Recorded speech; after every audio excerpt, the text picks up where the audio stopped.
Yo, yo, yo, fancy community, welcome to Proper Things, the FPL show brought to you by the ttfsl. It's your boy Michael, and we back early this week, and we're doing a double. So it's double trouble this week. We're doing a game week 14 and game week 15 preview. Because game week starting on Tuesday, and then we kicking things off the following weekend, this coming Saturday, with another game week. So 2 episodes in one. So we're kicking things off hot and sweaty with the review of Game Week 13. And at the time of recording, the official FPL app has not posted the official rankings, but using the live FPL, I've gotten a massive green arrow. So now we're up to the 112,000 ranking. So another green arrow to half the current rank. So you're moving on up, and that was due to a massive 96 points.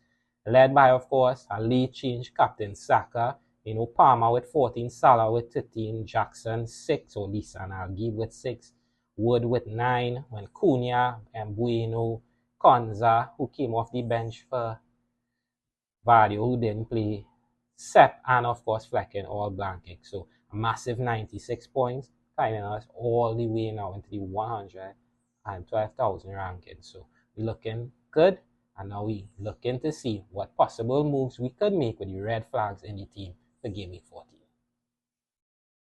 And now the red flags, with this being a double episode for Game Weeks 14 and 15, well, Mr. Flecken's time in goal has come to an end. So he will be moving on. As Brentford, they just can't seem to keep a lot of clean sheets this season, and I've been leaking points in the keeping position for the entire season. So he will definitely be making way, and I have an ideal replacement eyed up. Looking at the defense, we'll have to get more word on that Gabriel injury to see if he will have to be moved on, because we don't know if it's a concussion, which would mean he would miss the next 2 games at least. So we have to see what's going on there. We're hoping that Vardy could come back into the starting lineup to plug our gap, because right now we're looking to move on Mykolenko. So we're looking to make 2 transfers in the next 2 game weeks in defense. In midfield, I think Palmer, Salah, Saka are all holes. Rodgers is a hole as well because of his price and the upcoming fixtures for Villa. However, Mbeumo is becoming a massive red flag in the midfield. Poor performances in the last couple of game weeks, or the last 3 game weeks to be exact, in much fancied fixtures. And with the fixtures about to turn a lot more difficult for Brentford, I don't think Mbeumo could be a hole. So he is a red flag, so he'll definitely have to be moved on. And looking on to the attack, I'm happy with Lisa and Al-Gib and with Cunha. However, Wood as well is going to have a lot of tough fixtures on the horizon. So I don't see many games which I'll be starting the New Zealand striker. So he's a red flag. So definitely Flecken, Mykolenko, Mbeumo, and Chris Wood. So it's 4 problems, but I'll only be taking 1 hit. So let's get into the solutions for these problems. So now we're looking at the possible solutions. And remember, this is for the next 2 game weeks, 14 and 15. So I'll be making 3 transfers combined for the next 2 game weeks. So it will be at the cost of a -4. And I think that I will take the -4 in game week 14 and just make 1 transfer in 15. And starting off with the goalkeeping position, although I do have Fabianski, who plays Leicester in game week 14, I am thinking that Flecken to Sanchez now will pave dividends with Chelsea playing Southampton in the midweek. I think this is a great opportunity to get a clean sheet from Sanchez. He's at the top of the great fixture run for Chelsea, with the Aston Villa fixture now in the rear view. And it's a simple switch. It's not much budget involved, just a 0.2 at the current time of recording. So Flecken on to Sanchez seems to be a transfer that's locked in for game week 14. Again, I don't like to make goalkeeping transfers, but I think this one is becoming when Flecken is becoming a problem as I'm making points. So this one is becoming essential. So Flecken onto Sanchez.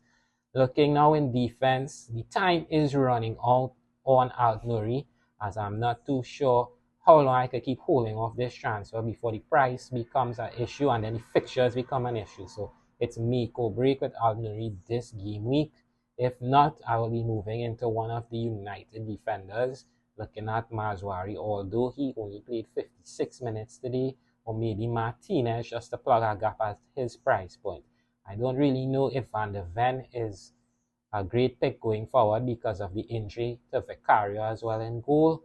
And the Dinia pick, which looked good on paper, is now questionable because I'm not too sure how big a role he's going to be playing, with Matson also pushing for starts. So I'm not too sure on the defender pick. So I'll definitely probably just bring Flecken out for Sanchez to show up some of the defense this week. I'm looking now into midfield. Again, I'm saying the Mbeumo is an issue. So looking at the possible solutions to Mbeumo without going too high in budget. So that rules out players like Heung-min Son and any of the City midfielders if I was having them in my consideration. And looking at the values, I think there are three standout options first. And the pick that I'm leaning towards is going to be Jared Bowen, or Bow Weezy as I call him. I think that the next 3 game weeks for West Ham are absolutely spectacular. We're looking at Leicester in game week 14, and we're seeing green fixtures down the line now for Bowen. We have a nice 5 window buy here for the English striker from the Hammers, while the midfielder from the Hammers, he could be playing striker for some of those games according to how West Ham set up. So I think he is a great buy, especially in game week 14, as you get him at the top of his great fixtures. Number 2 is a bit of a surprise, but at the time of recording, you have to remember that this guy is coming off a brace just a few hours ago, and I'm speaking about Marcus Rashford from United. With him playing the number 9 for United, it's definitely going to be a bonus because he's playing 9 in game, but he's a midfielder in the fantasy format. So we're definitely getting that extra point per goal, 5 points per goal for every midfielder. And if he's playing the 9, chances are going to come his way. And when Marcus Rashford is confident, he's a very dangerous player. So he's also an option to replace Mbeumo. And then finally, it's a guy that should have been bought last week if you're moving for him because he had the ideal fixture on paper with Southampton. I'm speaking about Mbeumo from Brighton. I think this could be 1 week late on any Seagull asset, but with João Pedro blanking, maybe the non-João Pedro owners may have a bad taste in him out and look to another Brighton asset. I think that Mbeumo is a good buy. He's more locked in on the left side of Brighton's attack than most of the other Brighton players. We know that Welbeck and João Pedro, Rota, maybe Solly March is on the horizon and all that. We don't know. And of course, Ferguson pushing for minutes, so there's a little more competition in the other spots. But I think Mbeumo is more locked in. So listen, right now, if you're looking to move on Mbeumo, it's definitely Bowen, Rashford, and Mbeumo, and an honorable mention to Gordon with the Isaac injury. I'm not too sure where Gordon is going to be playing, if he's going to be playing up top or if Wilson is going to occupy that spot. So definitely keep a keen eye on Gordon. They do play Liverpool this game week, so if you're not playing Mbeumo this week and making the transfer next game week, he's definitely a guy that you could look into for the following game week. But with Liverpool coming to town this game week, I don't think he's a great buy.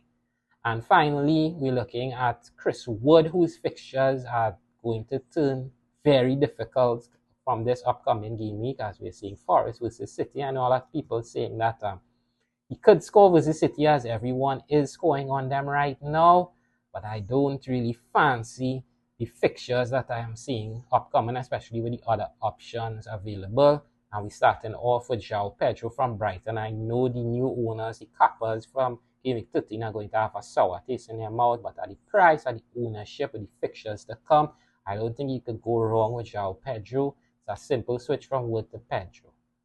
So no more explanation needed there. The other striker that could be on your radar is the guy who just won 3 penalties. I mean, when you win 3 penalties, people are going to take notice.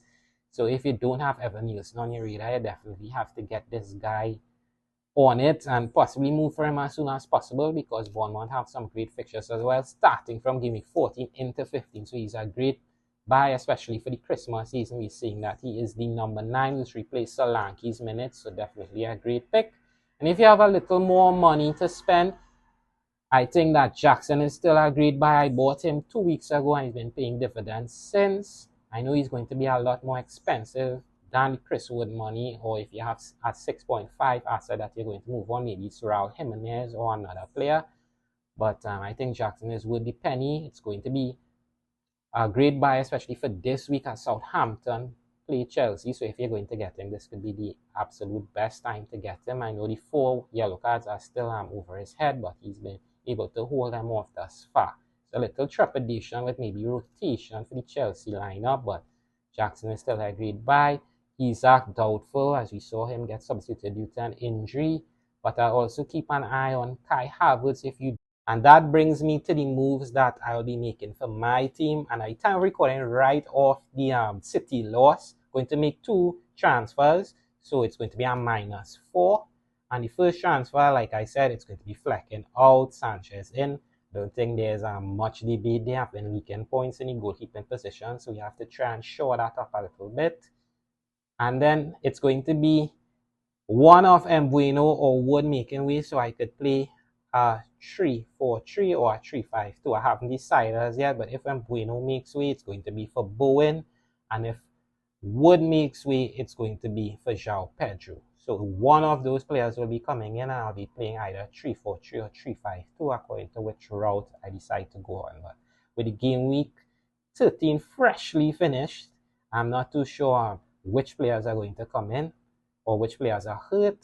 But if I get any news, I'll definitely use that into consideration. But right now, if I had to pick one of those 2 moves to make, it would be Mbeumo out, Bowen in, because I think Bowen is about to catch form at the top of his great fixture run. I think I could wait 1 extra week for João Pedro.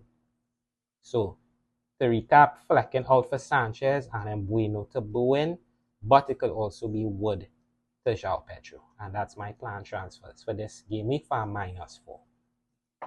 And now with all the transfer business handled, we're moving into the last little dilemma you might have on who to put the armband on, but have no fear as captaincy corner is here. For game week 14, I think it's going to be a simple captaincy option. It's going to be Palmer versus Salah, but with Palmer playing Southampton, I think on paper he is the best captaincy choice. So Cole Palmer will come in at number 1. We know what he does against the smaller teams. So Cole Palmer versus Southampton, it's all guns out for that fixture. Coming at number 2, it's going to be Mo Salah, probably the hottest player in the entire game right now, whether it's EPL or football in general. Can't really drop this guy further down the list. It's going to be against Newcastle, but Mo Salah at number 2, just behind Cole Palmer. Coming in at 3, and this is why I wanted to bring him in, it's Jared Bowen versus Leicester. I really like Jared Bowen this game week. I think he could have an amazing return versus the Foxes. So get this guy in. Comes in just under the big 2 of Palmer and Salah. Coming at 4 and returning to captaincy corner after a 1-week absence, it's going to be Erling Haaland at home versus Nottingham Forest. I know City, my boys, are in bad shape right now, but I think they will turn it around Wednesday and finally get a win after a winless November. So Erling Haaland comes in at 4. And the cheeky ball pick this game week, it's going to be Lisan Al-Gib, aka Nico Jackson versus Southampton. I mean, if you have Palmer, most likely you're going to captain him. I think he is the best captaincy option on the team, but Lisan Al-Gib, aka Nico Jackson, has to be mentioned, so he comes in at number 5. Honorable mention, of course, to Saka and Son, but couldn't put them on the list this game week. And with Cunha blanking last game week, he's leaving a bad taste, so he misses out on the list as well. And don't forget, this is a double episode, so it's not that I'm forgetting to give captaincy corner now for game week 15. And this will strictly be off paper because we don't know what the injuries are going to look like. So if you have a wild card or multiple transfers, you could keep this in mind. But the number 1 transfer for the number 1 captaincy option for game week 15, it's going to be Mo Salah in the Gandhi game versus Everton. I know it's going to be a tough pill to swallow to watch him play at 8:30 Trinidadian time, but form right now for Mo Salah is irresistible. Everton have not been a great team, losing 4-0 to Leeds United, so he'll come in at number 1. Number 2, I'm going to give to Saka versus Fulham. I think in that London game, Saka is going to have a massive game. I think he's going to strut his stuff, so he comes to number 2. Number 3, Erling Haaland versus Crystal Palace. Again, not too sure if City are going to be able to turn it around versus Forest. I believe they will, but I'm not 100% sure. If they do, he will rise higher in the rankings, but strictly off paper right now, what we're seeing, he'll come in at number 3. Number 4, it's going to be a London derby between Chelsea and Spurs, but I do have Cole Palmer here at number 4. Remember that Chelsea put a beating on Spurs last season, Palmer, Jackson starring, and I think that Palmer could be a sneaky captaincy option, but not better than the aforementioned 3 options. And the cheeky ball pick for game week 15, well, which will be for game week 15, going to go a little off the cuff here. It's going to be João Pedro versus Leicester. Again, it's going to be a game that's a little way out, but on paper, I do think if Brighton deliver the business in midweek, João Pedro could be a sneaky captaincy option for game week 15. Again, game week 15 left a bad taste in people's mouths, but I do think he could right the ship. Of course, Cunha could also fall into the cheeky ball for game week 15 with the Monday game versus West Ham, but something about João Pedro screams to give him the nod right now. And that concludes Captaincy Corner in this double episode for game weeks 14 and 15. And that concludes this week's episode of Proper Things. I hope you all had a great time listening to me. I know we're doing it quick this week off the cuff because the deadline is Tuesday. So don't forget to set your lineups, make your moves, don't be left in the cold. The games are coming quick and fast right now. I want to thank you all for all the support so far. So don't forget to go down in the comment section. Let me hear your thoughts. If you all did well in Game Week 13, what you all did in captaincy. I know I had Salah at number 1 and a late switch to Saka. You know, got a little more points. So I hope that all is well. If you have alternative options, don't forget to leave it in the comments as well. And while you're there, don't forget to like the video and subscribe to the channel. We're having the episodes coming quick and fast. So I hope you all be safe. You're all ready for the festive period, and don't forget to do proper things in all walks of life. I'll see you all soon.